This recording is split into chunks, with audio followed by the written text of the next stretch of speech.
ये सरकार नमस्कार, माहौल जबरदस्त शानदार। आइए बच्चों, place of supply. Sir topic number 8, chapter number 8 sir place of supply जो आईजीएसटी एक्ट के प्रोविजंस कवर करता है, हम पढ़ते हैं सर। आइए मालिक सर, धूमधाम से हम शुरू करते हैं इस टॉपिक को।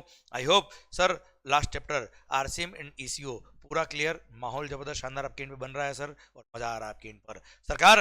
आइए, आईजीएसटी एक्ट 2017 सारे provisions of this chapter of this act are not in our syllabus. जो सिलेक्टेड प्रोविजंस हमारे सिलेबस में आते हैं वो हम सब कवर करने वाले हैं। आइए देखते हैं सर। सर सबसे पहला सर, अच्छा एक बात और सर, आईजीएसटी एक्ट का सेक्शन नंबर 1 हम ऑलरेडी बात कर चुके हैं कि जो चैप्टर नंबर 1 पढ़ा था हमने, लेवी वाला चैप्टर नंबर 2, कि इस एक्ट का नाम आईजीएसटी एक्ट होगा, integrated goods and services tax act 2017 होगा।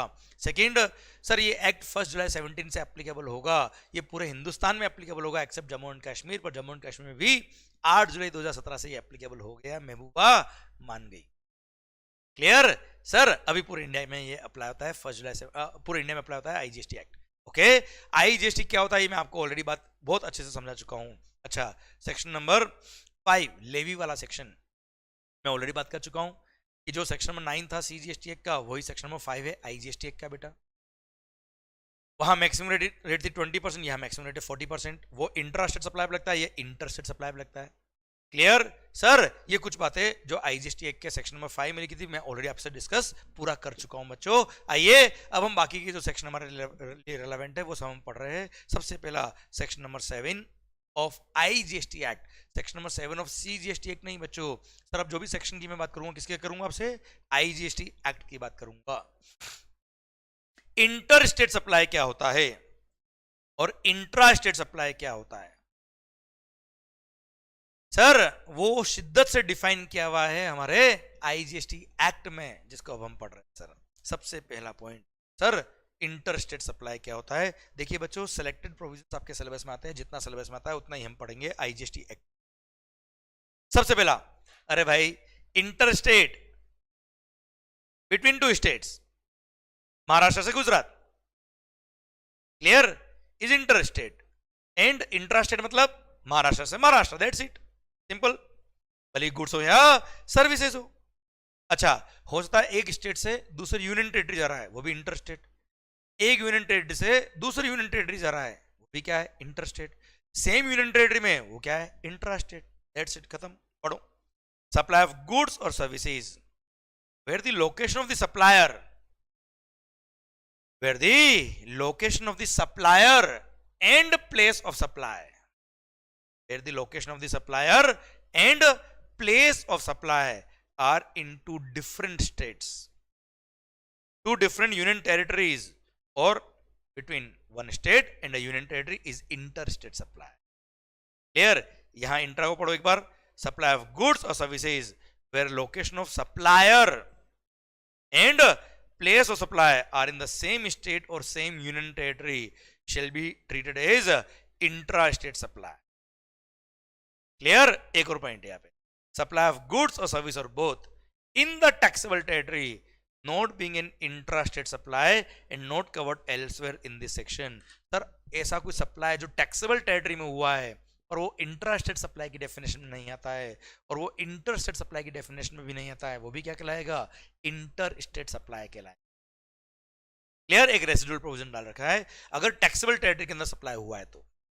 क्लियर? तो मोर और लेस जो आपके सिलेबस में आता है उसकी अगर मैं कंक्लूजन की बात करूं कि इंट्रास्टेट और इंटरस्टेट क्या होता है, सेम स्टेट या सेम यूनियन टेरिटरी में सप्लायर का लोकेशन और प्लेस ऑफ सप्लाई दोनों है, वो इंट्रास्टेट। सप्लायर का लोकेशन और प्लेस ऑफ सप्लाई दो अलग अलग स्टेट है, दो अलग अलग यूनियन टेरिटरी है, या एक स्टेट और एक यूनियन टेरिटरी, तो वो क्या है? वो क्या है? इंटर स्टेट सप्लाई है बच्चों। क्लियर? आइए section number 9, supplies in the territorial waters. जैसा आपको पता है इंडिया की डेफिनेशन के बारे में हमने बात करी है, India means land mass plus 200 nautical miles तक हिंदुस्तान फैला हुआ है। अब सर वो समंदर 200 नॉटिकल माइल में मेन कमर्शियल एक्टिविटी इंडिया की कौन सी है? सर ऑयल रिग्स, आपको पता है ना बच्चों। एक एग्जांपल दे रहा हूं, oil rigs is the main commercial activity in that 200 nautical miles. तो ऐसे केस में मान लो कोई गुड्स आपने ऑयल रिग पे सप्लाई करी, या आपने कोई इंजीनियरिंग सर्विसेज वहां दी, या ऑयल रिग से कुछ गुड्स यहाँ पे मुंबई में आया, तो ऐसे केस में वो इंट्रा होगा कि इंटर होगा? क्या मानेंगे कि वो ऑयल रिग कौन से स्टेट में है उसके लिए? सर यहाँ सेक्शन नंबर 9 दिया, सेक्शन नंबर 9 क्या बोलता है? सर जहां पर supplier is in the territorial waters, तो sir location of such supplier क्या माना जाएगा? जहां पे नियरेस्ट बेस लाइन आती है, जो स्टेट नियरेस्ट है वहां से। Clear sir? shall be deemed to be in the coastal state or union territory where the nearest point of appropriate baseline is located। या फिर सप्लायर तो सर मुंबई में था मान लो, और उसने सप्लाई किया कहां पे? टेरिटोरियल वाटर में, कोई ऑयल रिग को बेटा मान लो, तो सर प्लेस ऑफ सप्लाई क्या माना जाएगा? वो नियरेस्ट स्टेट या यूनियन टेरिटरी जो nearest point of appropriate baseline होता है, that is the place of supply. आया ना मालिक? सर कुल मिला के सर जो नियरेस्ट बेसलाइन होती है वो कौन से स्टेट में आ रही है, नियरेस्ट पॉइंट कहां पर है, वो स्टेट में वो प्लेस लोकेटेड है जो उस टेरिटोरियल वाटर का। That's it. क्लियर? कोई खास बात नहीं बच्चों। आइए बच्चों, सर अब हम पढ़ते हैं क्या प्लेस ऑफ सप्लाई क्या होता है। सेक्शन नंबर 10 गुड्स के बारे में बताता है। सेक्शन नंबर वैसे देखा तो 10 और 11 दोनों गुड्स के लिए है, 12 और 13 दोनों सर्विसेज के लिए है, पर as far as intermediate is concern हमारे लिए केवल डोमेस्टिक ट्रांजेक्शन ही सिलेबस में आते हैं, इसलिए सेक्शन नंबर 10 और सेक्शन नंबर 12 हमारे सिलेबस में आएंगे, हम उतना ही पढ़ेंगे। सेक्शन नंबर 10 गुड्स के लिए, सेक्शन नंबर 12 जो है वो सर्विसेज के लिए, डोमेस्टिक ट्रांजेक्शन के लिए। इंटरनेशनल ट्रांजेक्शन हम फाइनल लेवल पे पढ़ेंगे।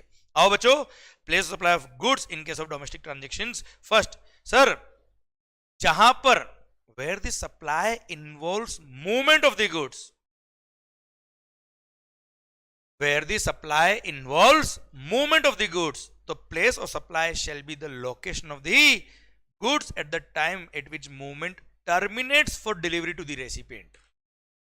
मतलब सर फॉर एग्जांपल ये पेंसिल में आपको बेचता हूं तो sir movement of the goods involve है, मेरे यहां से गुड्स आपके यहां जा रही है, भले ही वो एफआर बेसिस पे हो या एक्स वैक्स बेसिस पे हो, एक्स फैक्ट्री बेस पे हो, कोई फर्क नहीं पड़ता। मूवमेंट भले ही मैंने करवाया हो या आप मेरे यहाँ पे आके अपने यहाँ लगे हो, कोई फर्क नहीं पड़ता है। अल्टीमेटली गुड्स का मूवमेंट हुआ है, तो अल्टीमेटली गुड्स का डेस्टिनी क्या था? सर अल्टीमेटली मूवमेंट कहां टर्मिनेट हुआ है, that is the place of supply, क्योंकि ultimately GST is the destination based consumption tax. शायद मेरी बात क्लिक हो गई सर आपको। सर डे 1 पे जो मैंने कॉन्सेप्ट सिखाया था ना सर, वो इस तरह से काम आते हैं यहाँ पे, और यहाँ टाइम ही नहीं लगता है यार, बहुत इजी वे में घुसते बेटा प्रोविजन। सरकार आइए sir section number 10 sub section 1 clause number ए वापस बोलता है बेटा मैं, जहां पर transaction involves movement of the goods, वहां place of supply shall be the place where the movement of the goods terminates for delivery to the recipient, that location is the place of supply. ये section number 10 sub section number 1 clause number A खत्म होता है। अब हाँ B को 2 minute बाद पढ़ते हैं, पहले क्लोज नंबर सी देखिए आप। Sir where the supply does not involve movement of the goods, जैसे कोई मशीन कहीं पे इंस्टॉल्ड है, मैं आप मेरे कस्टमर हो सर, मशीन मेरी है, मैंने आपको मशीन दिखाई कि यह मशीन लगी हुई है, क्या पसंद आ रही है क्या? हाँ पसंद आ रही है, मैंने आपको बेच दी मशीन। क्या मूवमेंट इन्वॉल्व हुआ है? नहीं, मशीन वही का वही है। अब आप उस मशीन से वही से काम चालू कर दोगे बेटा अपना, मूवमेंट इन्वॉल्व नहीं हुआ। तो सर उस टाइम पे वो गुड्स कहां लोकेटेड था? क्लियर? जब मैंने आपको गुड्स एक तरह से इफेक्टिव डिलीवरी मैंने गुड्स की आपको दे दी बेटा, कहां दी? जहां वो गुड्स लोकेटेड थी बेटा। तो sir location of the goods at the time of delivery to the recipient is the place of supply. Where the supply does not involve movement of the goods, तो location of the goods at the time of delivery to the recipient is the place of supply। और जहां पे movement of the goods होता है वहां पे where the movement of the goods terminates for delivery to the recipient is the place of supply। Clear मालिक? अब आइए सर क्लोज नंबर, चलो एक बार और क्लोज नंबर सी ए भी पढ़ लो सर पहले आप मालिक। Sir supply made to unregistered person, बड़ा सुंदर पॉइंट है सर। मालिक आप किसी शोरूम पे गए मोबाइल खरीदने के लिए, हाँ जी, तो शोरूम वाला मान लो मैं हूं, मोबाइल खरीदने गए, आप अनरजिस्टर्ड हो, आपने मोबाइल परचेज किया, अपने घर ले गए, आप मुझे बताइए sir GST place of supply क्या होना चाहिए? सप्लायर का लोकेशन तो उसकी दुकान है ही है बेटा, आया ना भाई? तो सर कस्टमर देखो अल्टीमेटली जीएसटी का थीम क्या है? डे वन पे GST is a destination based consumption tax. वो सर्विसेज, वो गुड्स कहां कंज्यूम हो रही है, उस स्टेट को रेवेन्यू मिलना चाहिए यार। याद करो डे वन मैंने बताया था, गुड्स बनी थी महाराष्ट्र में, बन के कहां गई, गुजरात, गुजरात से बन के कहां निकली sir, Rajasthan. Ultimately goods consume का हुआ था राजस्थान में, तो अल्टीमेटली रेवेन्यू किसको मिला, राजस्थान को। क्लियर, वही थीम ध्यान रखिए, अल्टीमेटली गुड्स या सर्विस कंज्यूम कहां हो रही है। Clear, that should be the place of supply. इसीलिए अगर कस्टमर अनरजिस्टर्ड है, देखो कस्टमर अगर रजिस्टर्ड होता तो वो क्या करता, बिल पे अपना नाम लिखवाता, अपना एड्रेस लिखवाता, अपना जीएसटी नंबर लिखवाता, उससे पता पड़ जाता कि वो कौन से स्टेट से है, क्योंकि उसकी जीएसटी नंबर में फर्स्ट 2 डिजिट जो होती है वो स्टेट का कोड होता है बेटा, उससे पता पड़ता है कि वो उस स्टेट ले जा रहा है, that is the place of supply. पर अगर कस्टमर अनरजिस्टर्ड है, क्लियर, तो प्लेस ऑफ सप्लाई क्या होगा। मान लो आप गुजरात से आए, मुंबई मोबाइल खरीद के आप ले गए बेटा, तो अल्टीमेटली मुंबई से मोबाइल खरीद के ले क्या गए, गुजरात ना, तो ultimately Gujarat should be the place of supply ना यार। इसीलिए सर ये क्लोज मत सी ये बाद में डाला और बोला क्या, अगर रेसिपिएंट जो कस्टमर है उसने अपना एड्रेस ऑन रिकॉर्ड लिखवाया है, मतलब बिल पे अगर सर वो कस्टमर का कौन से स्टेट से आया वो भी अगर लिख दिया, that state will be the place of supply. Location of the recipient recorded on the invoice, even if name of the state of the recipient is recorded, will be the place of supply. पर अगर उस customer का address on record bill pay नहीं है, फिर तो sir कभी भी कंज्यूमर आया, गुड्स लेके गया, बिल पे कस्टमर ने अपना कोई एड्रेस वगैरह नहीं लिखा है, तो खुद का दुकान का एड्रेस ही प्लेस ऑफ सप्लाई हो जाएगा। तो ऐसे केस में location of supplier itself where the address of the recipient is not recorded on the invoice is the place of supply. कुल मिला के मैं रिपीट करता हूं बच्चा, अगर बिल पे रेसिपिएंट का एड्रेस ऑन रिकॉर्ड लिख दिया तो रेसिपिएंट का location is the place of supply. Clear, भले ही स्टेट का नाम लिख दिया, केवल इतना से लिखा गुजरात, गुजरात में कहां से आया कोई मतलब नहीं सर, रेसिपिएंट का location will be the place of supply. पर अगर रेसिपिएंट का एड्रेस ऑन रिकॉर्ड नहीं है तो सप्लायर का location will be the place of supply. Clear, done.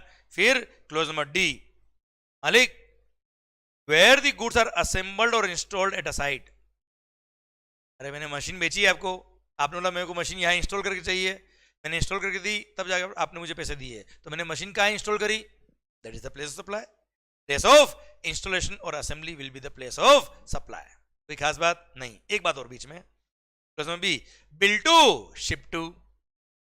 मालिक bill to ship to model के केस में क्या होता है, मान लो सर भावेश भाई मेरे कस्टमर है, ओके मालिक, मैंने गुड्स भावेश को बेची, भावेश ने गुड्स आगे चिराग को बेच दी, ठीक है मालिक। तो जब मैं भावेश को बेचूंगा तो मेरे लिए भावेश का location will be the place of supply. Bhavesh जब बेचेगा चिराग को तो भावेश के लिए चिराग का location is the place of supply, ठीक है मालिक। पर भावेश ने मुझे क्या बोला, मंगल तो गुड्स बेच तो भावेश को, डिलीवर डायरेक्ट क्या करते हैं, चिराग को। तो सर ऐसे कैसे में बिल तो लिखूंगा भावेश को,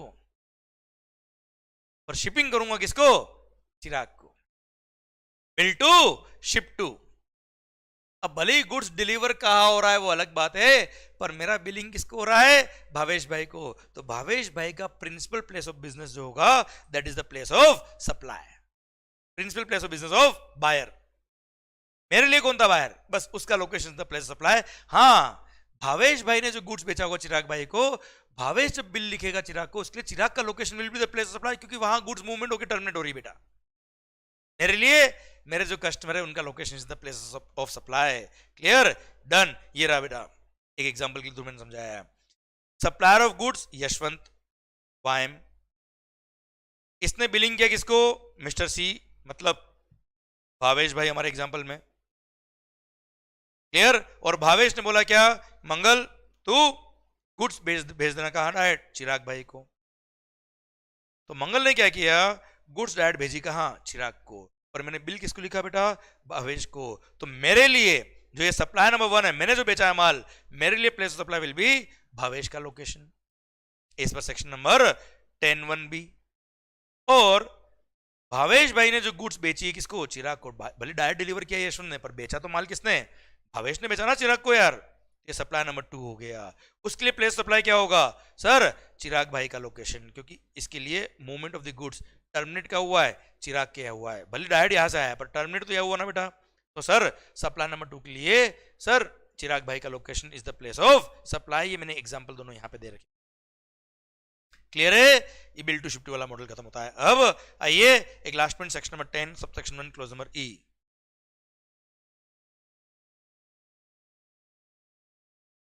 अमाउंट ट्रांसफर करना तो सर, अरे वाह सर, भावेश भाई बोल रहे हैं सर ओ चिराग पेमेंट भेज भावेश को ताकि भावेश मेरे को पेमेंट करेगा। वेरी गुड बेटा, बहुत बढ़िया, शानदार, दिमाग लगा भाई इधर। मजे ले रहे हो सर। आइए, इट मीन समझ में आ रहा सबको, वेरी गुड, इन्वॉल्व हो रहे हो आप ट्रांजेक्शंस में, good sir. GST is a tax on transaction, transaction define करके पढ़ लिया ना, मजा आ जाएगा जीवन के अंदर सर आपको। आइए section number 10 sub section 1 clause number E, goods supplied on board a conveyance. जैसे फ्लाइट में आपने सर गुड्स बेचे, सर आपने ट्रेन के अंदर सर मोबाइल बेचा, ट्रेन के अंदर आपने मोबाइल का कवर बेचा, ट्रेन के अंदर आपने लेडीज पर्स बेचे बेटा आपने। तो sir goods supplied on board conveyance like vessel, aircraft, train और मोटर व्हीकल। जैसे कि इसमें कहां आपने बेचा है उसे मतलब नहीं है, किसको बेचा उसे भी मतलब नहीं है, उन गुड्स का बोर्डिंग कहां से कराया था, गुड्स को लेके कहां से चढ़े थे आप कहां से चढ़े हुए छोड़ो, गुड्स को कहां से चढ़ाया था। Place where such goods are taken on board, where such goods are taken on board, the conveyance is the place of supply। तो मालिक ऐसे केस में section number 10 subsection 1 clause number ई बोलता है क्या, the place where such goods are taken on board, the conveyance is the place of supply। so I repeat, in case of GST sir, whenever goods are sold on board, ध्यान देना बेटा, train में चाय मसाला चाय order करी तो that is the supply of service, restaurant service, not the goods. Clear sir, मैं goods की बात कर रहा हूं, आपने टॉयज बेचे, खिलौने बेचे बेटा, जैसे कि इसमें place of supply will be the place where the goods are taken on board, जहां से बोर्डिंग कराया। ओके मालिक, डन। ये आपका सेक्शन नंबर 10 सब सेक्शन 1 पूरा खत्म होता है। अब ये गुड्स का था प्लेस ऑफ सप्लाई, बहुत इजी वे में मैंने समरी बुक में दे रखा है आपको, आई होप समझ में आया, मजा आया बेटा आपको। ये एक छोटा सा सर्कुलर दे रखा है, वो भी तुम्हें समझा देता हूं बच्चों में।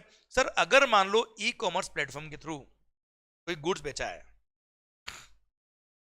समझना, clarification on place of supply of goods particularly being supplied through e-commerce platform to unregistered persons।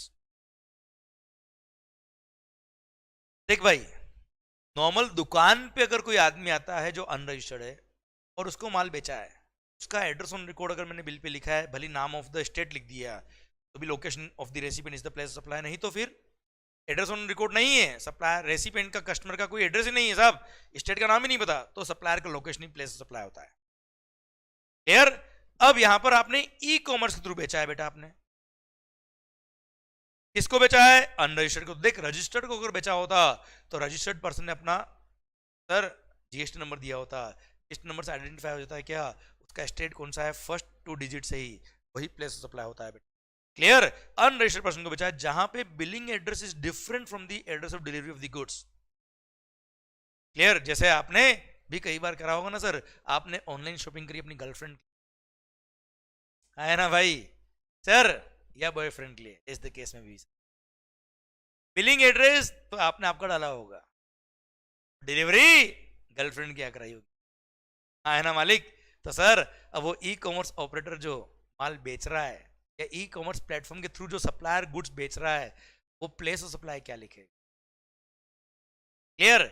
तो यहां पर सिंस कस्टमर इज अनरजिस्टर्ड, तो ऐसे केस में क्या होगा, ऐसे केस में याद करो again, GST is a destination based consumption tax, ultimate consume कहां हो रहा है सर, जहां डेस्टिनी था गुड्स का, जहां आपने गुड्स भेजा है, जहां आपने गुड्स डिलीवर किया है, that is the place of supply. तो मान लो सर ई कॉमर्स प्लेटफॉर्म के थ्रू मैं कोई गुड सप्लाई कर रहा हूं, आप जो कस्टमर हो वो हो महाराष्ट्र के। क्लियर। आपने ईशू पे ऑर्डर प्लेस किया और डिलीवरी कराया कहां बेटा, आपकी गर्लफ्रेंड को जो कहां थी बेटा, गुजरात। क्लियर। सर भावेश भाई बोल रहे यस सर ना, गुड। तो sir delivery of the goods आपने अपनी गर्लफ्रेंड क्या कराया जो कहां थी बेटा, गुजरात, अब सर ऐसे केस में सिंस यू आर अनरजिस्टर्ड, पर सर प्लेस ऑफ सप्लाई क्या होगा ऐसे केस में? बिलिंग एड्रेस आपने दिया कहाँ का? महाराष्ट्र का, कोई मतलब नहीं है। डिलीवरी कहाँ किया? गुजरात, तो Gujarat will be the place of supply. और ऐसे केस में रेसिपिएंट का जो एड्रेस लिखा जाएगा वो डाला जाएगा delivery address Gujarat, and Gujarat will be the place of supply. Bharat माता की जय। ये हो गया आपका सर्कुलर खत्म। क्या मालिक? अब देख लेना सप्लायर का लोकेशन क्या है और फिर देखना प्लेस ऑफ सप्लाई क्या है, फिर समझ में आएगा कि इंट्रा है कि इंटर है। ये चलो भगवान आगे बढ़ते हैं हम। सर ये हमने पढ़ लिया पूरा क्या? Section number 10 of the IGST act, जो था क्या? Place of supply of goods के लिए इन डोमेस्टिक ट्रांजेक्शंस। अब सर्विसेज के लिए, डोमेस्टिक ट्रांजेक्शंस के लिए प्लेस ऑफ सप्लाई के प्रोविजंस क्या कहते हैं वो भी देखते हैं। बड़े इजी है सर, कोई टफ पॉइंट नहीं है, पर हाँ सर्विसेज में प्रोविजंस ज्यादा है। क्लियर? 14 सबसेक्शन से बेटा आया ना भाई? क्लियर? एक एक करके सोल्व करिए, टफ नहीं लगेंगे आपको, सबको एकदम मिक्स मत करिए, एक एक करके बात करो, बहुत इजी लगता है बेटा। सर ये सबसेक्शंस जब पढ़ते हैं तब लगता है बहुत सारे सबसेक्शन है, मैं तो कह रहा हूँ बहुत अच्छा है। सर जितनी इंडस्ट्री को क्लियरली डिफाइन करते हैं कि ट्रांसपोर्ट के केस में ये होगा, पैसेंजर ट्रांसपोर्ट में ये होगा, टेलीफोन में ये होगा, तो डायरेक्ट आंसर है ना बेटा यार।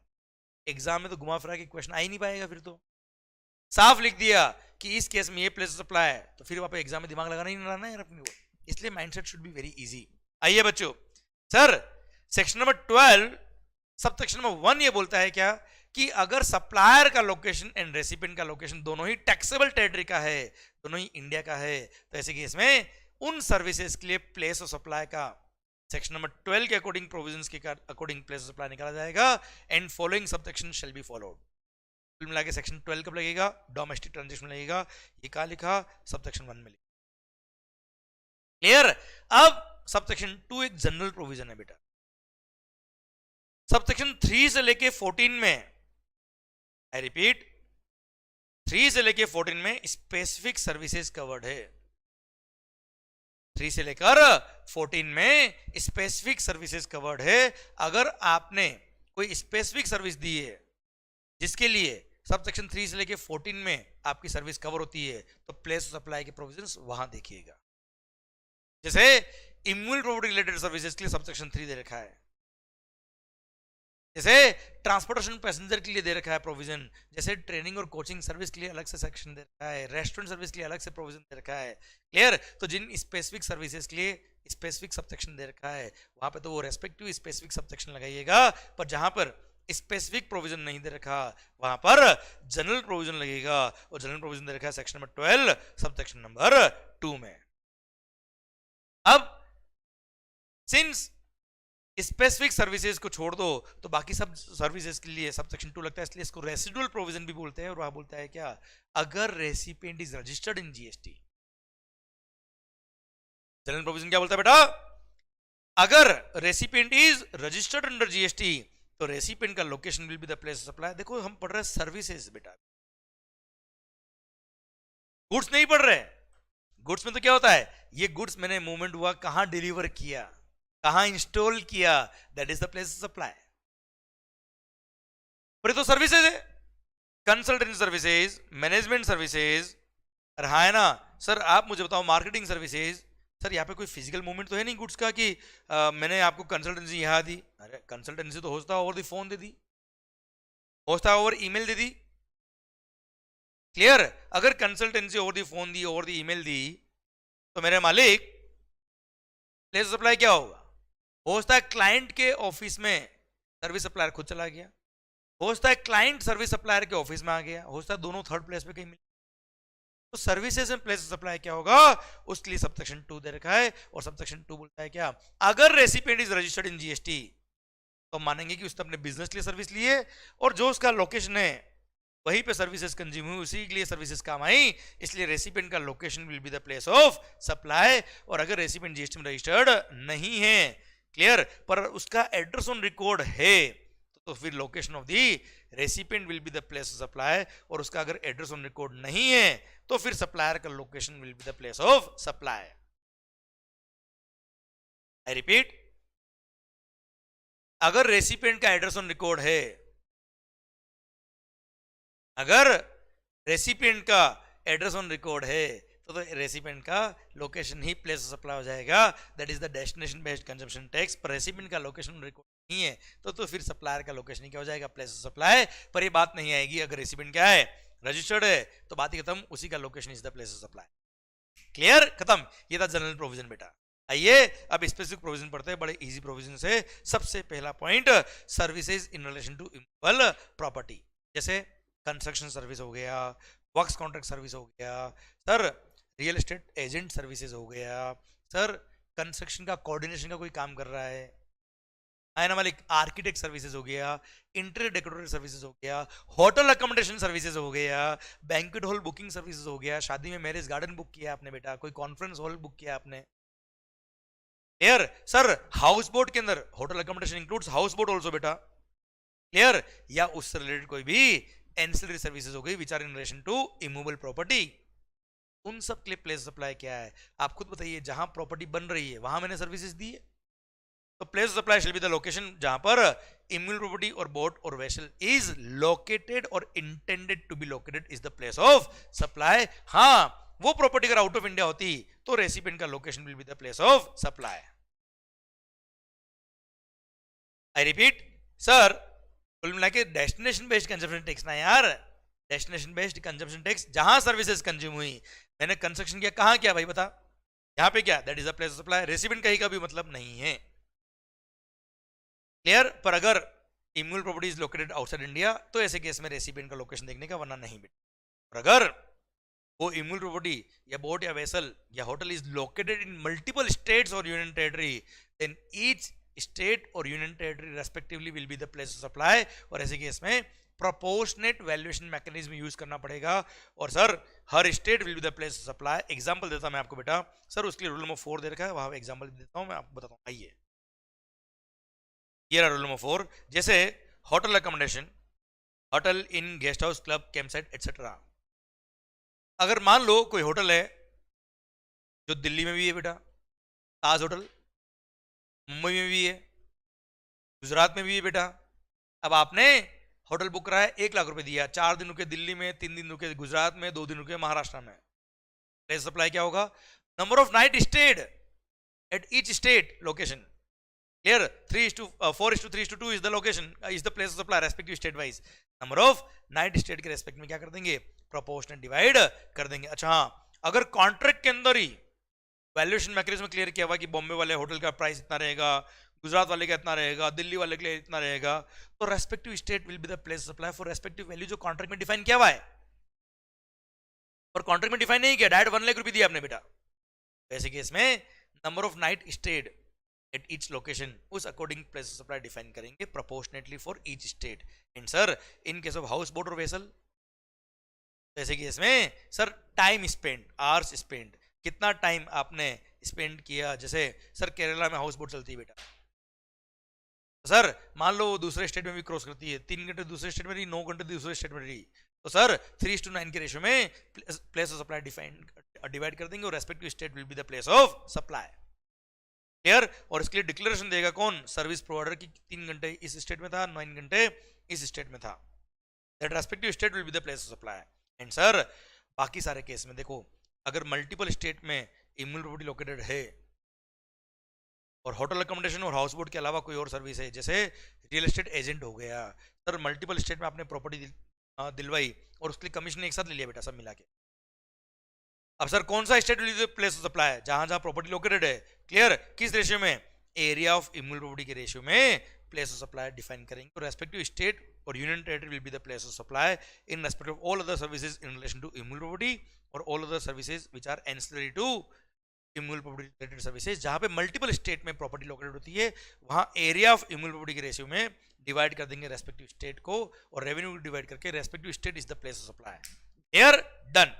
आइए बच्चों, ये था subsection number 3 regarding immovable property. Subsection number 4 restaurant और कैटरिंग सर्विसेज,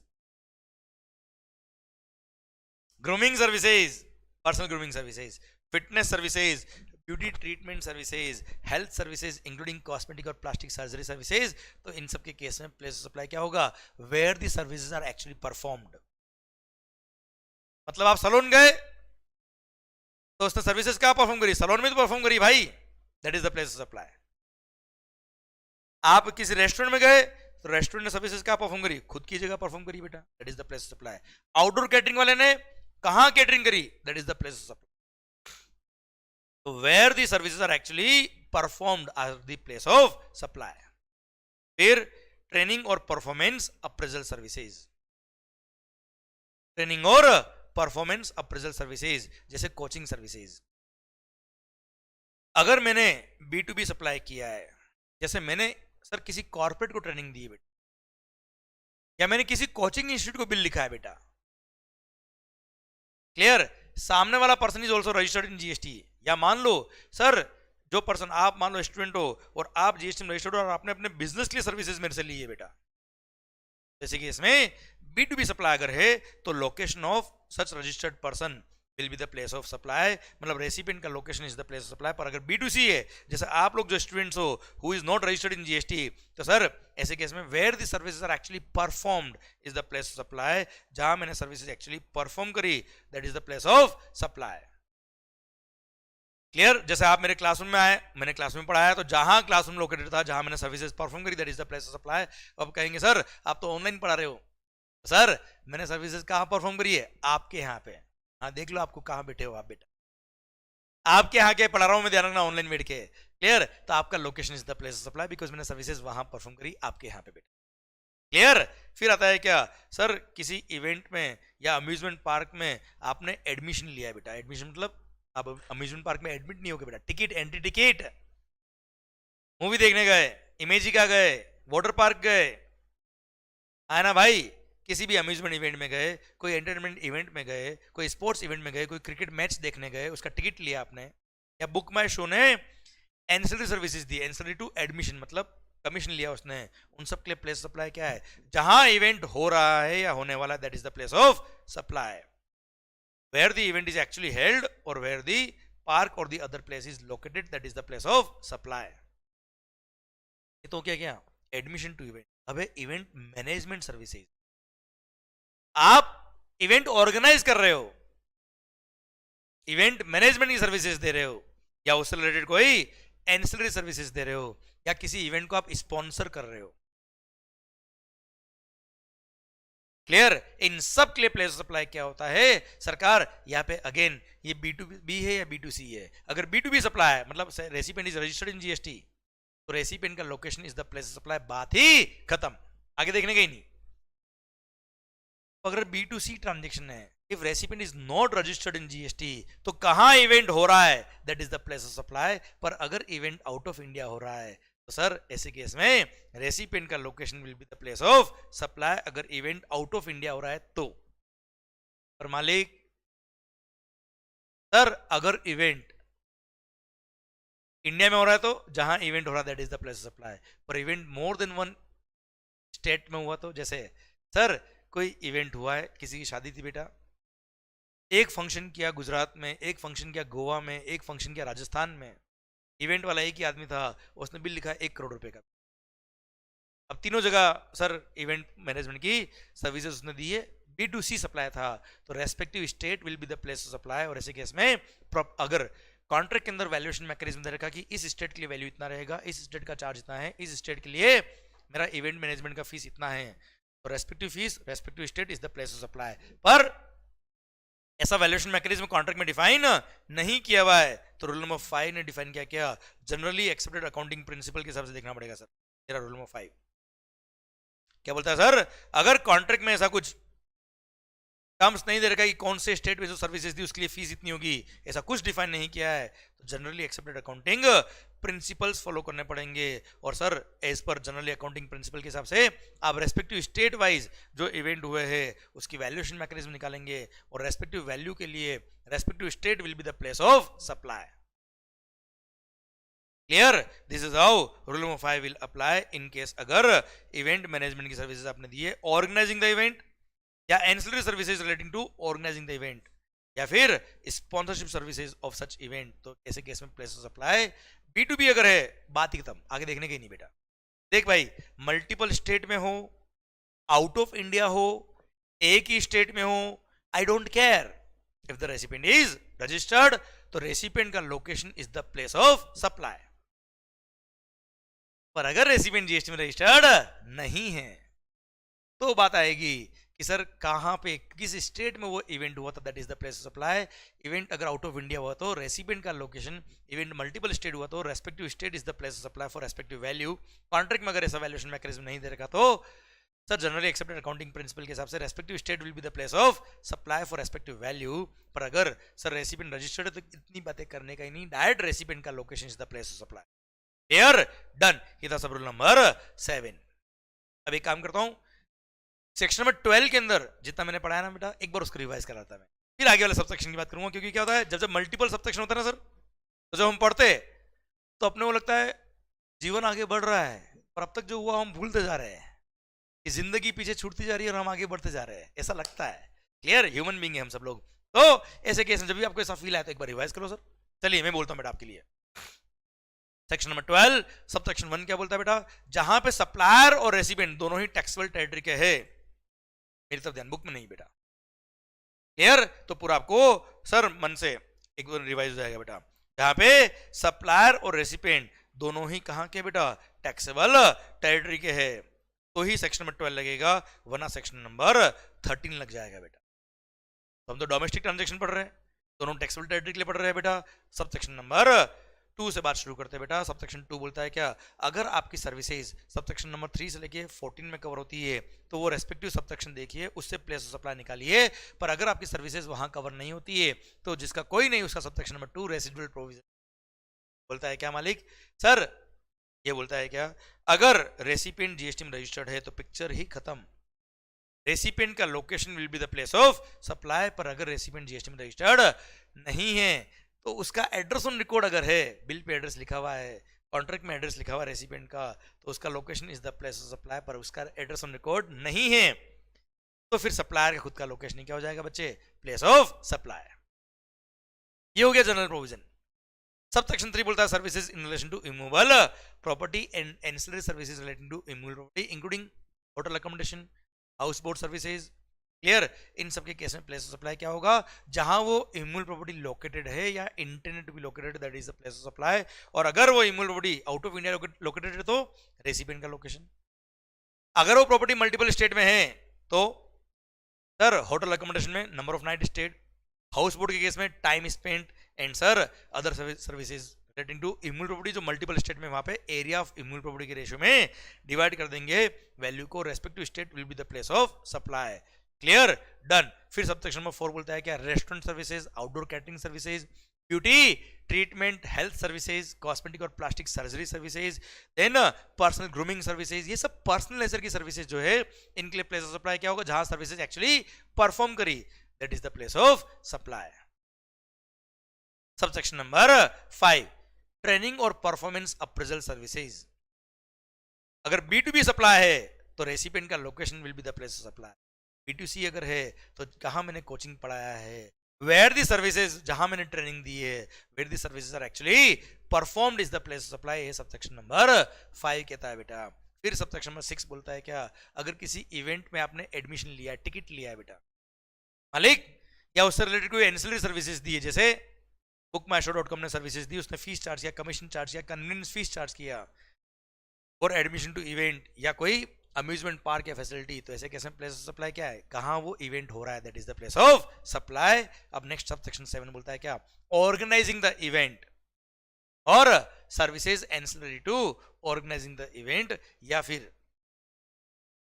सरकार स्पॉन्सरशिप ऑफ द इवेंट के केस में सर प्लेस ऑफ सप्लाई क्या होगा, अगर B2B सप्लाई है तो ऐसे केस में रेसिपिएंट का location he place of supply, बात ही खत्म, आगे देखने का ही नहीं। पर B2C अगर है तो कहां इवेंट हो रहा है, that is the place of supply.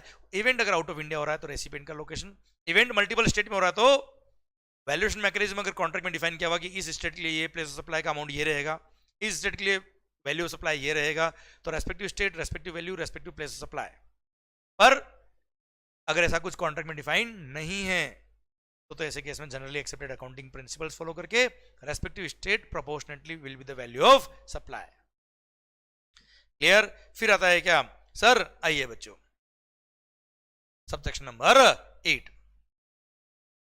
अच्छा एक बात और, ancillary services relating to organising the event, एक एग्जांपल, जैसे सर कोई फैशन शो हो रहा है, तो जो इवेंट मैनेजमेंट कंपनी है वो तो ऑर्गेनाइज कर रही है इवेंट को बेटा, फैशन शो को। अब वो इवेंट मैनेजमेंट कंपनी क्या कर रही है भाई, उस फैशन शो में कैटवॉक करना है, कैटवॉक कौन करेगा, उसके लिए सर मॉडल्स, मॉडल्स को हायर किया किसने, इवेंट मैनेजमेंट कंपनी ने। सर इवेंट मैनेजमेंट कंपनी ने क्या किया है बेटा, सर उन मॉडल्स को पैसे दिए होंगे, तो वो मॉडल जो चार्ज करी पैसे, वो किसको बिल लिख रही होगी बेटा, इवेंट मैनेजमेंट कंपनी को। तो दोज अगर सोचिए सर फैशन शो में मॉडल्स ही नहीं हो तो सर क्या शो होगा, क्या फैशन होगा, तो sir models are providing ancillary services to organising the event, that is the place of supply. किसके हिसाब से निकलेगा, सबसेक्शन 7 के हिसाब से निकलेगा। क्लियर कि देख लेना मॉडल ने जो बिल लिखा है किसको लिखा है, रजिस्टर्ड पर्सन को लिखा है, B2B तो रेसिपिएंट का लोकेशन, नहीं तो जहां इवेंट हो रहा है। आइए बच्चों subsection number 8, transport of goods including mail और कुरियर सर्विसेज के केस में प्लेस ऑफ सप्लाई क्या होगा, अगर B2B सप्लाई है तो रेसिपिएंट का location shall be the place of supply, बात खत्म। और अगर B2C है तो sir place of supply shall be the place where the goods are handed over to the transporter for their transportation. The place of supply shall be the place where the goods are handed over to the transporter for their transportation shall be the place of supply। मतलब जहां से माल उठाया है कुल is the place of supply। Clear. पर sir अगर recipient registered है तो माल कहां से उठाया है, कहां डिलीवर किया, वी डोंट केयर, रेसिपिएंट का location shall be the place of supply. और B2C अगर है तो सर जहां से माल उठाया है, the place where the goods are handed over to the transporter for their transportation is the place of supply. Clear. अच्छा पहले आउटसाइड इंडिया अगर ट्रांसपोर्ट किया तो उसके लिए प्रोविजन अलग था, उसके लिए प्रोविजन डिलीट कर दिया है बेटा, उसको रिलेवेंट उसको देखने की जरूरत नहीं, मैंने भी कट कर रखा बेटा। कट इसलिए कर रखा है कि आपको ध्यान रहे कि सर किसी के पास पुराना मटेरियल अगर हो, पुराने प्रोविजन के हिसाब से कोई आंसर पुराना दे रखे हो तो आपको ध्यान रहे कि अमेंडमेंट हो चुका है बेटा, ये कट चुका है बेटा, इसको देखने की जरूरत भी नहीं है। आइए पैसेंजर ट्रांसपोर्टेशन के केस में प्लेस ऑफ सप्लाई क्या होगा, जैसे गुड्स ट्रांसपोर्ट बता ना बेटा, सेम प्रोविजन। B2B सप्लाई करे तो रेसिपिएंट का location is the place of supply, और B2C ये तो जहां से पैसेंजर को उठाया है मतलब the place where the passenger embark on the conveyance for a continuous journey is the place of supply. Clear. और ध्यान देना बच्चों अगर रिटर्न जर्नी है तो उसको सेपरेट जर्नी माना जाएगा, जैसे मुंबई टू गोवा जा रहे हो और गोवा से मुंबई वापस रिटर्न हो रहे हो, टिकट एक ही है। क्लियर। रिटर्न जर्नी अगर है तो भी मुंबई टू गोवा अलग टिकट माना जाएगा, गोवा टू मुंबई अलग जर्नी माना जाएगा। मुंबई टू गोवा के लिए Mumbai is the place of supply, Goa to Mumbai के लिए Goa will be the place of supply. अगर कस्टमर अनरजिस्टर्ड है तो, कस्टमर रजिस्टर्ड है बात ही खत्म, उसका location is the place of supply, कहां से उठाया वी डोंट केयर। क्लियर। पर हाँ अगर कस्टमर रजिस्टर्ड नहीं है तो जहां से वो एम्बार्क करेगा on the conveyance for a country journey is the place of supply, पर at the time of booking the passage ये पता नहीं कि वो प्लेस ऑफ एम्बार्केशन क्या होगा। जैसे आपने एडवांस में टिकट बुक करा ली है या कोई वाउचर आपको मिला कि सर एक फ्लाइट का टिकट फ्री आपके लिए, सर 6 महीने में कहीं भी आप ट्रेवल कर लेना, तो सर ऐसे केस में eight the time of booking the passage ये नहीं पता कि आप कहां से एम्बार्क करने वाले हो, तो ऐसे केस में सबसेक्शन नंबर 2 लगाया जाएगा जो रेसिडुअल प्रोविजन है। क्लियर। अब आइए subsection number 10 services on board the conveyance. Sir पहले मैंने ट्रेन में पोहे बेचे थे, खिलौने बेचे थे, अब मैं ट्रेन में चाय बेच रहा हूं, फ्लाइट में सर चाय बेच रहा हूं, फ्लाइट में कोई सर्विसेज आपने ली, कौन सी भाई, वीडियो गेम खेला, कोई म्यूजिक सब्सक्राइब किया, ऐसा समझो ना यार, कोई खाना बना लिया आपने। क्लियर। पता नहीं क्या क्या सोचते हो आप। तो sir services on board a conveyance के केस में प्लेस ऑफ सप्लाई क्या होगा, first scheduled departure of the convince is the place of supply. आप कुछ सोचिए फ्लाइट में हमने चाय मंगाई, क्या एयर होस्टेस उस टाइम चाय देते हुए देखेगी अरे हम अभी हम कहां पहुंचे, तो नहीं देखेगी ना यार कहां पहुंचे अभी हम। क्लियर। तो जहां से first scheduled point of departure of the conveyance था that is the place of supply. Passenger ने एम्बार्क कहां से किया उससे मतलब नहीं है, जैसे कोई ट्रेन है या कोई फ्लाइट है जो चली कहां से, जम्मू एंड कश्मीर से, कहां गई, दिल्ली, दिल्ली से आगे सर बोलो ना इंदौर, इंदौर से मुंबई, मुंबई से चेन्नई। क्लियर। भले ही फ्लाइट और ट्रेनों कुछ भी मान लो, first scheduled point of departure is the Jammu and Kashmir. तो पूरे रास्ते में किसी भी पैसेंजर ने कैसे भी सर्विसेज लिए, Kashmir is the place of supply, बात खत्म। हाँ ये मैं बात कर रहा हूं ऑन बोर्ड जो सर्विसेज ली उसकी बात कर रहा हूं मैं। पैसेंजर टिकट की बात करूं तो जहां जहां से पैसेंजर ने एम्बार्क किया होगा, respective place will be the place of supply. अगर वो अनरजिस्टर्ड है तो बेटा, वही वो रजिस्टर्ड होता तो उसका location will be the place of supply. ये पैसेंजर टिकट की बात कर रहा हूं मैं आपसे। और उसी पैसेंजर ने अंदर कुछ सर्विसेज ली होती तो first scheduled point of departure of the convince is the place of supply. बात खत्म। उसने कहां से एम्बार्क किया देखने का ही नहीं, वो रजिस्टर्ड है नहीं है देखने का ही नहीं बेटा। ओके मालिक, आइए बच्चों subsection number 11, telecom services including data transfer, broadcasting, cable and direct to home television services D2H, direct to home Tata Sky services to any person. इन सब के केस में प्लेस सप्लाई क्या होगा? सबसे पहली बात, अगर टेलीफोन वगैरह की बात करें, अगर फिक्स्ड लैंडलाइन है बेटा, पता ना landline connection, fixed line, lease और इंटरनेट लीज सर्किट अगर है या डिश एंटीना लगा हुआ है, तो सर जिस लोकेशन पे वो लैंडलाइन कनेक्शन है या डिश एंटीना है या लीज सर्किट है, that is the place of supply. Location of such fixed equipment shall be the place of supply. Clear? अब अगर भाई साहब हमारे पास तो मोबाइल फोन है पर पोस्टपेड है, तो बिलिंग एड्रेस, पोस्टपेड मोबाइल और इंटरनेट सर्विसेज में billing address of the recipient is the place of supply. पर सर हमारे पास मोबाइल और प्रीपेड कनेक्शन है सर। क्लियर? जो मोस्ट ऑफ द लोगों में आपके सबके पास वही होगा, प्रीपेड मोबाइल या इंटरनेट या direct to home television services अगर है, तो सर अब आपने वो रिचार्ज कहां से कराया? सर अगर आपने ऑनलाइन रिचार्ज कराया होगा, ये दे रखा है सर, इलेक्ट्रॉनिक मोड के थ्रू अगर आपने पेमेंट किया है, तो रेसिपिएंट का लोकेशन रिकॉर्ड जो होगा that will be the place of supply. पर साहब हमने तो कोई दुकान पे जाके रिचार्ज कराया, कोई सिम कार्ड डिस्ट्रीब्यूटर से या सेलिंग एजेंट से हमने सिम कार्ड परचेज किया या रिचार्ज कराया, तो ऐसे केस में सर अब सुनना बात को ध्यान से, यहाँ दो ट्रांजेक्शन है बेटा। जैसे एयरटेल का कनेक्शन आपके पास है बेटा, एयरटेल ने क्या किया, एजेंट को रिचार्ज वाउचर दिया बेटा, और एजेंट ने कंज्यूमर जो हम सब लोग हैं उनका रिचार्ज किया। दो ट्रांजेक्शन है बेटा। तो एयरटेल टू एजेंट वाले ट्रांजेक्शन के लिए place of supply will B location of the agent. ये रहा, थ्रू सेलिंग एजेंट और रीसेलर और distributor, address of such selling agent और डिस्ट्रीब्यूटर और reseller in the records of the supplier eight the time of supply will be the place of supply. पर agent ने consumer को बेचा है, या होता ना कई बार एयरटेल गैलरी होती है, डायरेक्ट एयरटेल से एंड कंज्यूमर ने परचेज कर लिया वाउचर या रिचार्ज करा दिया बेटा। तो ऐसे केस में वो दुकान का address where such prepayment is received by any person to final subscriber, location where such prepayment is received, दुकान का लोकेशन जहां पे माल बेचा है, माल मतलब रिचार्ज। Clear sir? तो इन केस अगर प्रीपेड मोबाइल की बात कर रहे हो, प्रीपेड इंटरनेट की बात कर रहे हो, टाटा स्काई की बात कर रहे हो, ऑनलाइन रिचार्ज अगर आपने कराया है, तो ऐसे केस में रेसिपिएंट का एड्रेस ऑन रिकॉर्ड होगा, that is the place of supply. वो यहां हमने पढ़ा बेटा। क्लियर? और अगर इलेक्ट्रॉनिक मोड में नहीं, नॉर्मल मोड में है, तो सर एयरटेल ने, एयरटेल एक एग्जांपल है, उसने फाइनल सब्सक्राइबर को डायरेक्ट बेच दिया या एजेंट ने फाइनल सब्सक्राइबर को बेचा है, तो where such prepayment is received is the place of supply.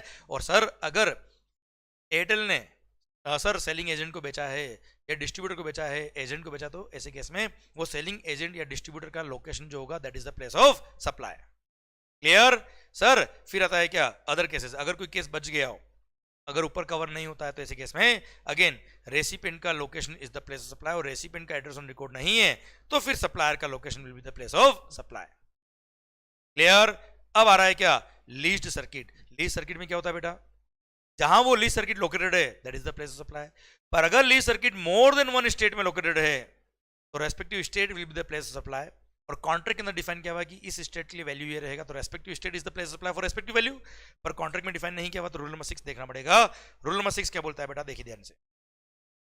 सरकार आज जैसे एयरटेल ने पूरे इंडिया के अंदर लीज्ड सर्किट बिछा रखे सर। अब कोई कंपनी है, प्राइवेट कंपनी, जैसे हैथवे इंटरनेट, हैथवे इंटरनेट क्या चाहता है कि मैं भी गुजरात में सर्विसेज दूं, और गुजरात में उसके पास लीज सर्किट नहीं है, वो वाईफाई कनेक्शन इंटरनेट सर्विस देना चाहता है, पर उसके पास खुद का लीज सर्किट नहीं है। तो ऐसे केस में हैथवे ने क्या किया, एयरटेल से बात करी कि भाई आपका जो लाइन है उसमें से कुछ लाइन का जो डेटा है वो हमको शेयर कर दो सर, ताकि हम भी अपनी सर्विसेज गुजरात में दे पाए। तो एयरटेल ने सर्विसेज दी किसको, हैथवे को। तो ऐसे केस में लीज्ड सर्किट की सर्विसेज दी हैथवे को। तो ऐसे केस में लीज सर्किट कार्ड लोकेटेड था गुजरात में, Gujarat will be the place of supply. Airtel ने 100 करोड़ रुपए चार्ज किए किससे, हैथवे से। For giving lease circuit services in Gujarat, तो Gujarat will be the place of supply for 100 crore. पर अगर हेथवे ने कॉन्ट्रैक्ट किया होता किसके लिए, महाराष्ट्र, गुजरात और राजस्थान, तीनों के लिए, तीनों को मिला के 500 करोड़ रुपए चार्ज किए एयरटेल ने हेथवे से। What will be the place of supply, अगर कॉन्ट्रैक्ट में डिफाइन किया हुआ है क्या कि राजस्थान के लिए सर्किट का वैल्यू इतना रहेगा, गुजरात के लिए इतना वैल्यू रहेगा, दिल्ली के लिए इतना रहेगा, तो respective state is the place of supply. पर अगर ऐसा डिफाइन नहीं तो ऐसे केस में 1:1:1 के रेशियो में डिफाइन करना पड़ेगा। जहां जहां लीज सर्किट के पॉइंट है, सर जैसे दिल्ली में एक पॉइंट है और एक 2 ही पॉइंट है, चलो मान लो एक पॉइंट दिल्ली में, एक पॉइंट महाराष्ट्र में, तो दिल्ली के लिए 1 पॉइंट, महाराष्ट्र के लिए 1 point, 1:1 is the place of supply. Number of points, it will be proportionate to number of points lying in each state or union territory, respective state will be the place of supply। clear, जैसे एक point का है महाराष्ट्र में, एक point का है दिल्ली में, तो 1:1 के रेशियो में डिवाइड कर देंगे वैल्यू को। पर अगर बीच में कोई इंटरमीडिएट पॉइंट भी है, जैसे गुजरात में भी बीच में एक पॉइंट है जहां से आप लीज सर्किट की सर्विस गुजरात में भी दे रहे हो बेटा, तो सर दिल्ली के लिए एक पॉइंट हो गया बेटा starting point, clear, and point हो गया कहां पे बेटा, महाराष्ट्र में, वो तो 1:1 है ही है, और बीच में एक और पॉइंट का है बेटा गुजरात में, सर 1:1:1 के रेशियो में वैल्यू को डिवाइड कर देंगे और रेस्पेक्टिव स्टेट दिल्ली, गुजरात जहां से इंटरमीडिएट पॉइंट है जहां से आप सर्विसेज दे रहे हो, एंड महाराष्ट्र 500 करोड़ को 1:1:1 के रेशियो में डिवाइड कर देंगे और respective state will be the place of supply for Airtel. Clear, ये लीज सर्किट की सर्विसेज इन मल्टीपल स्टेट जो आपने प्रोवाइड करी उसके लिए प्लेस ऑफ सप्लाई हमने पढ़ा। क्लियर मालिक, आइए सर ये था आपका क्या सबसेक्शन नंबर 11 जो बड़ा सबसेक्शन था बेटा। आओ अब छोटे से 3 पॉइंट बचे, banking and other financial services including stock broking services. Banking and other financial services including stock broking services के केस में रेसिपिएंट का location will be the place of supply. पर अगर रेसिपिएंट का लोकेशन सर अवेलेबल नहीं है तो supplier का location will be the place of supply. पहले प्राइमरी क्या करेंगे, रेसिपिएंट का लोकेशन, और रेसिपिएंट का लोकेशन अगर अवेलेबल नहीं तो सप्लायर का लोकेशन। जैसे बैंक में आपका अकाउंट है तो डेफिनेटली आपका एड्रेस ऑन रिकॉर्ड उनके पास है ही है, वही प्लेस ऑफ सप्लाई।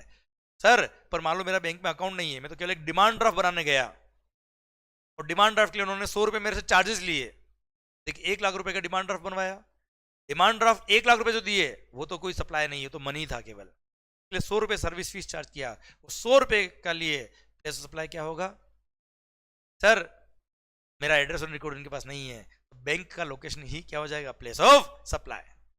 आइए सबसेक्शन नंबर 13 इंश्योरेंस सर्विसेज के केस में, सर अगर मैंने B2B सप्लाई किया है जिसका इंश्योरेंस किया है वो रजिस्टर्ड जीएसटी में, तो ऐसे केस में लोकेशन ऑफ दी रेसिपिएंट, और अगर customer is not registered in GST तो ऐसे केस में location of the recipient he place of supply होगा, क्योंकि सर जिसका इंश्योरेंस किया है उसका एड्रेस ऑन रिकॉर्ड तो होगा ही होगा, वो रजिस्टर्ड तो उसका लोकेशन, वो रजिस्टर्ड नहीं तो रेसिपिएंट का लोकेशन। क्यों, उसका एड्रेस होगा ही होगा, कल को मर गया पैसे कहाँ भेजेंगे बेटा, उसके लोकेशन भेजेंगे ना यार, इसलिए रेसिपिएंट का लोकेशन तो हमेशा होता ही होता है।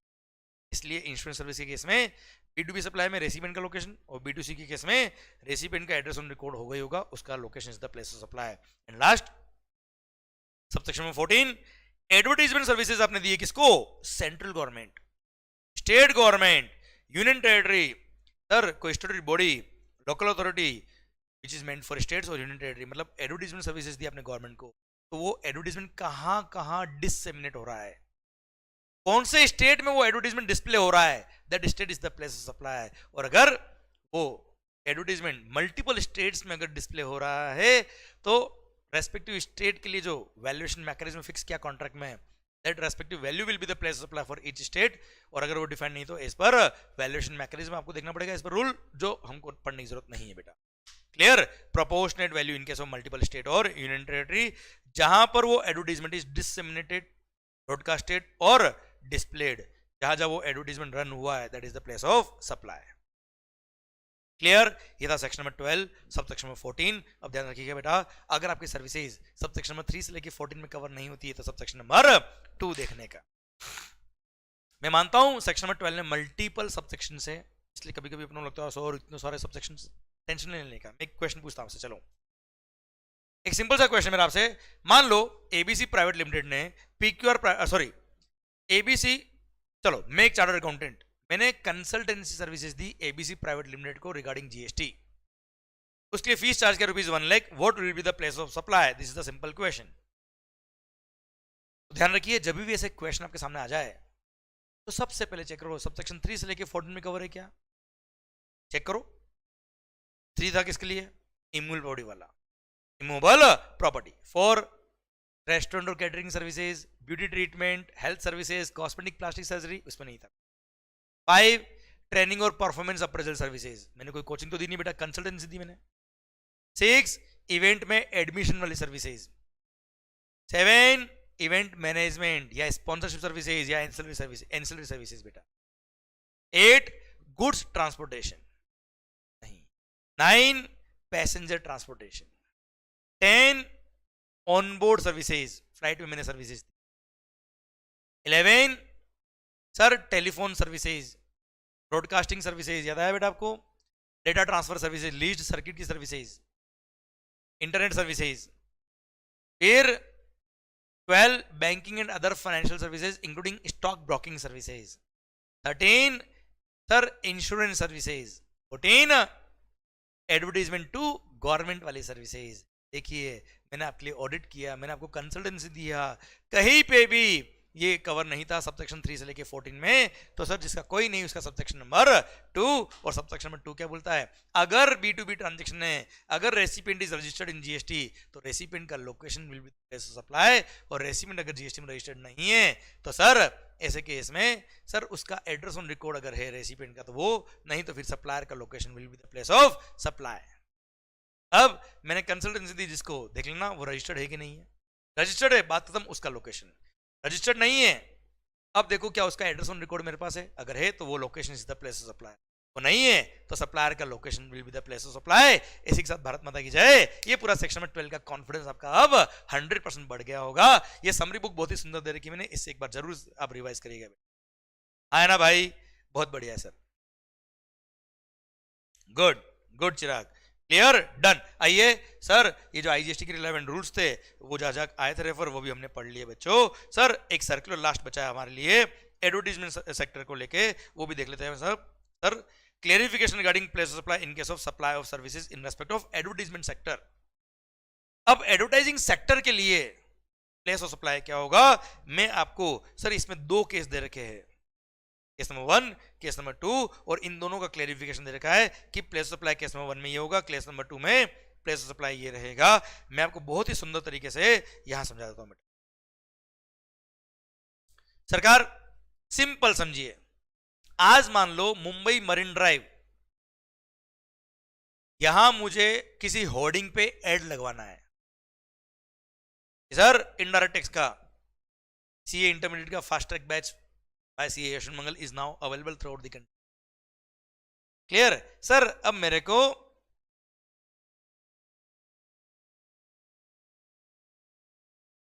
गुड गुड भावेश भाई, ओके। अब सर मेरे को एडवर्टीजमेंट का सर वहां पे एड लगवाना है साहब। अब सर यशवंत मंगल एक कोचिंग क्लासेस है, उसको नहीं पता कि वहां पे एड कैसे लगेगा। अब यशवंत मंगल ने क्या किया? अच्छा, यशवंत मंगल की जगह पे मैं एग्जांपल लेता हूं रिलायंस इंडस्ट्री लिमिटेड का। चलो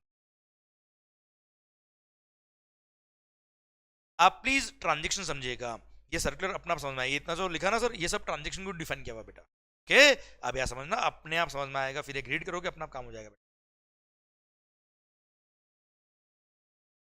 और भी अच्छा जियो लेते, जियो बहुत चल रहा है सर।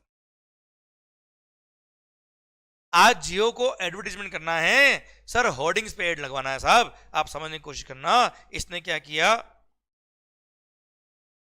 होर्डिंग वाले को डायरेक्ट नहीं जानता था, इसका एक एडवर्टाइजिंग कंपनी है बेटा, जिससे ये बार बार एडवर्टाइजमेंट करवाता है बेटा।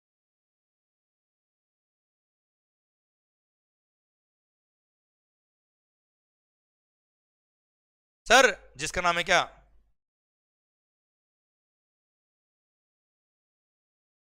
वाईएम कॉन्सेप्ट्स एडवर्टाइजर्स। क्लियर? इसका एडवर्टाइजमेंट का काम है। आपको कहां ऐड करवाना है आप हमें बताइए। न्यूज़पेपर में ऐड डलवाना है, रेडियो में ऐड करवाना है, टीवी में ऐड करवाना है, होर्डिंग लगवानी है, पूरे हिंदुस्तान में कैसा ऐड चाहिए मुझे बताओ, मैं करा दूंगा सब। सोशल मीडिया पे एडवर्टाइजमेंट करना है, सब करवा देंगे। तो हमारा काम क्या है? एडवर्टाइजमेंट का। We are advertisement company. वाइम कॉन्सेप्ट्स एडवर्टाइजर्स के। सर जियो ने हमसे संपर्क किया, बोला मरीन ड्राइव पर जो होर्डिंग्स है वहां ऐड चाहिए, और वहां पे भी एक लोकेशन बता दी, इस वाले होर्डिंग पे हमको हमारा ऐड चाहिए। अब साहब वो होर्डिंग तो हमारा है नहीं, वो होर्डिंग था किसी कॉन्ट्रैक्टर का। अच्छा एक चीज और, आपने भी रोड साइड पे हाईवेज पे कई बार बाजार में देखे होंगे ना होर्डिंग होते बेटा, तो ये भी गवर्नमेंट अलॉट करता है। ऐसा नहीं आपने अपना बोर्ड टांग दिया और आपका हो गया होर्डिंग, ऐसा नहीं होता साहब, राइट्स मिलते गवर्नमेंट से। तो सर जिसको होर्डिंग का राइट मिला हुआ है ये होर्डिंग वाला, हो सकता है कोई होटल हो, वो होटल का ग्राउंड जो है जस्ट मरीन ड्राइव के बाहर था, और मरीन ड्राइव से वो पूरा उसका ग्राउंड दिखता है, वहां पे उसने एक होर्डिंग लगा दिया सर अपने एरिया के अंदर। जिसको ऐड लगाना हो हमसे बात करे, वो हो गया होर्डिंग वाला सर। अब जियो ने यशवंत मंगल से बात करी कि हमारा ऐड कराना है साहब, यशवंत वाइम कॉन्सेप्ट एडवर्टाइजर ने क्या किया, होर्डिंग वाले से बात करी बेटा। ओके, अब सर जियो ने जब बोला कि मेरा ऐड वहां दिखना चाहिए, एडवर्टाइजमेंट कंपनी ने क्या किया, वो ऐड बनवाया होगा, ऐड डिजाइन किया होगा, देखा होगा कौन सा कलर अच्छा लगेगा, क्या ऐड में कौन सा फोटो लगाया अच्छा लगेगा जिससे लोग अट्रैक्ट हो, और फिर होर्डिंग वाले से बात करी होगी बेटा। क्लियर। अब सर होर्डिंग वाले ने चार्ज किया होगा वाइम एडवर्टाइजर से 1 CR, और एडवर्टाइजमेंट कंपनी ने चार्ज किया सपोज 1.5 CR बेटा, इसे जियो से। क्लियर, दो ट्रांजेक्शन आपको शायद पूरे क्लियर हो गए। अच्छा अगर मान लो जियो डायरेक्ट कॉन्टेक्ट करता किससे, होर्डिंग वाला से, तो डायरेक्ट होर्डिंग वाला 1 करोड़ से चार्ज कर लेता बेटा, आया ना भाई। क्लियर। अभी हम बात कर रहे हैं क्या कि साहब जियो ने कांटेक्ट किया एडवर्टाइजमेंट कंपनी से, एडवर्टाइजमेंट कंपनी ने होर्डिंग वाले से कांटेक्ट किया। अब यहाँ पे दो ट्रांजेक्शन है, अब यहाँ पे बात कर रहा हूं क्या, ट्रांजेक्शन नंबर 1, ये ट्रांजेक्शन 1 हो गया, ये ट्रांजेक्शन नंबर 2 हो गया। सर वही केस नंबर 1 और केस नंबर 2 लिखा ना बेटा, वो यही तो है, और क्या है, केस नंबर 1 केस नंबर 2 और क्या है। अब पहला बात करता हूं मैं किससे, केस नंबर 2 की बात करता हूं मैं पहले बेटा आपसे। 2 वाला क्या कर रहा है, इसके पास एक होर्डिंग है which is attached to earth, fix किया हुआ साहब, मूव नहीं हो रहा है वो। तो this is a service in relation to immovable property.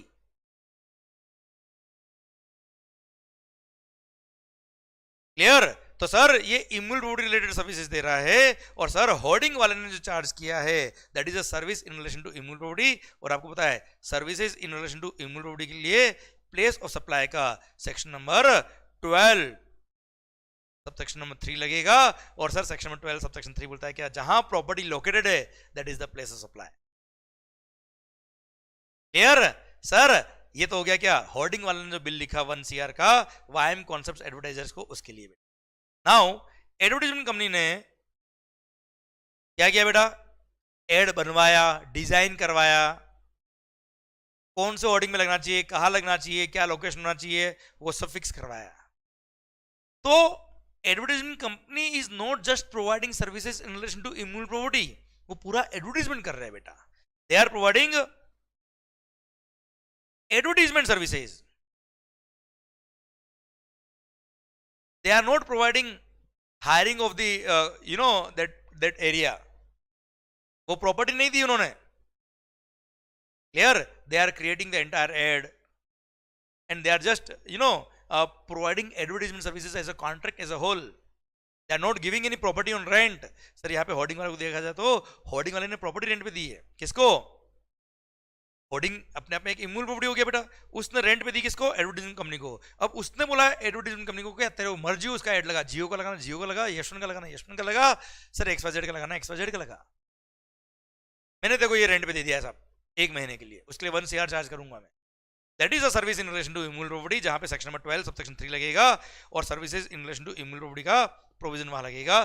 पर advertisement company is not providing renting वाला service, it is not providing service in relation to immovable property, they are just providing advertisement services, जिसके अंदर hoarding भी आ रहा है, जिसके अंदर add बनना, डिजाइन करना, उससे कांटेक्ट करना, बात करना, सब कुछ आ रहा है, इट्स एन ओवरऑल पैकेज। तो वहां पर सेक्शन नंबर 12 सबसेक्शन नंबर 2 जो जनरल प्रोविजन है, जो रेसिडुअल प्रोविजन है वो लगेगा, और वो बोलता है क्या रेसिपिएंट अगर जीएसटी में रजिस्टर्ड है तो उसका लोकेशन, नहीं है तो उसका एड्रेस ऑन रिकॉर्ड होगा वो लोकेशन, नहीं तो फिर रेसिपिएंट का लोकेशन क्या हो जाएगा बच्चों, place of supply. This is how sir transaction number 1 and 2 are defined. I hope you got the entire point. ये सेक्शन नंबर 12 2, ये सेक्शन नंबर 12 सबसेक्शन 3 आया ना, क्लियर। आप अगर चाहे तो यहाँ पे ऐसे कर दो सर, इसको ऐसे डिफाइन कर दीजिए। ये तो हो गया हमारा केस नंबर 1, ये हमारा केस नंबर 2। अगर आपको लैंग्वेज से भी लिंक करना तो हो जाए। क्लियर है मालिक, done.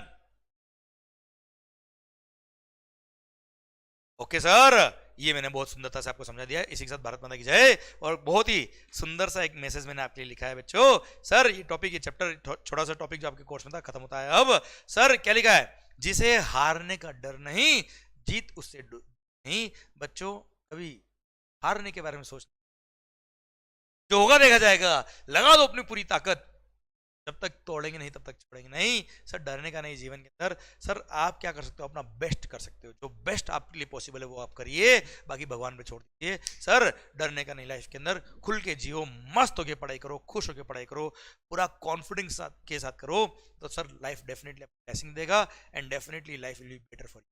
All the best guys, मस्त होके पढ़े, खुश होके पढ़े, मस्त होके पढ़े।